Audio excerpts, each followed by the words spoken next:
Humanity is called to recognize the need for changes of lifestyle, production, and consumption in order to combat this global warming, or at least the human causes which produce or aggravate it.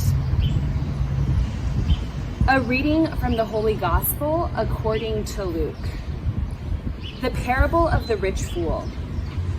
Someone in the crowd said to Jesus, "Teacher, tell my brother to divide the family inheritance with me." But he said to him, "Friend, who set me to be a judge or arbitrator over you?" And he said to them, "Take care, be on your guard against all kinds of greed, for one's life does not consist in the abundance of possessions." Then he told them a parable. The land of a rich man produced abundantly, and he thought to himself, "What should I do? For I have no place to store my crops." Then he said, "I will do this. I will pull down my barns and build larger ones, and there I will store all my grain and my goods. And I will say to my soul, 'Soul, you have ample goods laid up for many years. Relax, eat, drink, be merry.' But God said to him, 'You fool, this very night your life is being demanded of you, and the things you have prepared, whose will they be?' So it is with those who store up treasures for themselves, but are not rich toward God." You fool, this very night your soul will be demanded of you, and all your possessions, whose will they be? What a powerful gospel we hear today. Close your eyes and imagine for a moment if God were addressing these very words to you right now. If you were to hand over your soul to the Lord tonight, what would become of all your possessions? Reflect for a moment on all the things that you have.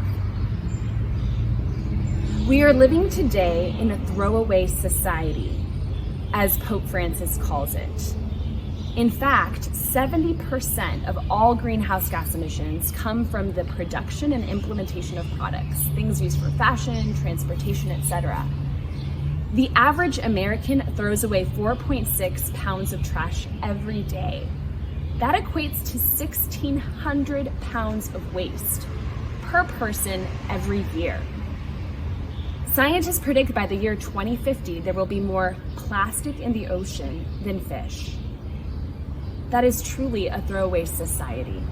What would Jesus say if he were to come and witness the way in which we live? Perhaps the most disheartening part of this is witnessing the immense waste that could have been used for a greater good. It's this disparity that constitutes a social and environmental injustice. For example, all of the food that's currently wasted in Africa could actually feed 300 million people in Africa. All of the fossil fuels and energy used to produce that food is wasted. I believe Mother Teresa put it best when she once said, "I only feel angry when I see waste, when I see people throwing away the things that we could use." It's time for a paradigm shift. With global temperatures rising at an alarming rate, if we're not proactive in shifting away from a fossil fuel economy, we will have to pay the price. A wise Native American leader named Chief Seattle once said, "The earth does not belong to man. Man belongs to the earth. Man did not weave the web of life. He's merely a strand in it. Whatever he does to the web, he does to himself. So we must be mindful that whatever we do to the earth, we inevitably do to ourselves, especially the poor." Dozens of countries around the world are already audaciously showing us that we can reduce, reuse, and recycle, moving away from a fossil fuel-based economy to a more integral ecology. For example, in 2018, France became the first country in the world to build a fully recycled road by using ground up and repurposed materials from the roads.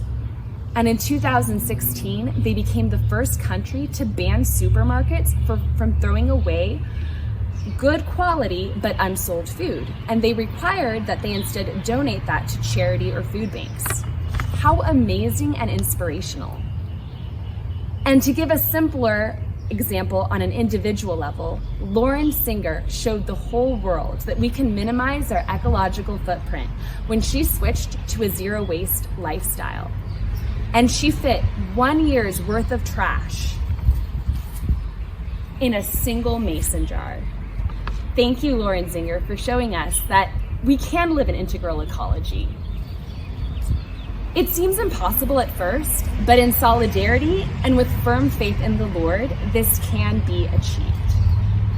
My brothers and sisters in Christ, as the gospel reminds us, let us share our rich harvest with our neighbor, because God gave us the earth to be stewards of the earth, to cultivate and to care for it. Today, I invite you to reflect on all your possessions and lifestyle and ask yourself, what can I share with my neighbor? What lifestyle changes is the Lord inviting me to make so I can help live more sustainably and help combat global warming? And let us act now without delay. More importantly, however, I'd like to close with the words of Pope Francis. Let us sing as we go. May our struggles and our concern for our planet never take away the joy of our hope.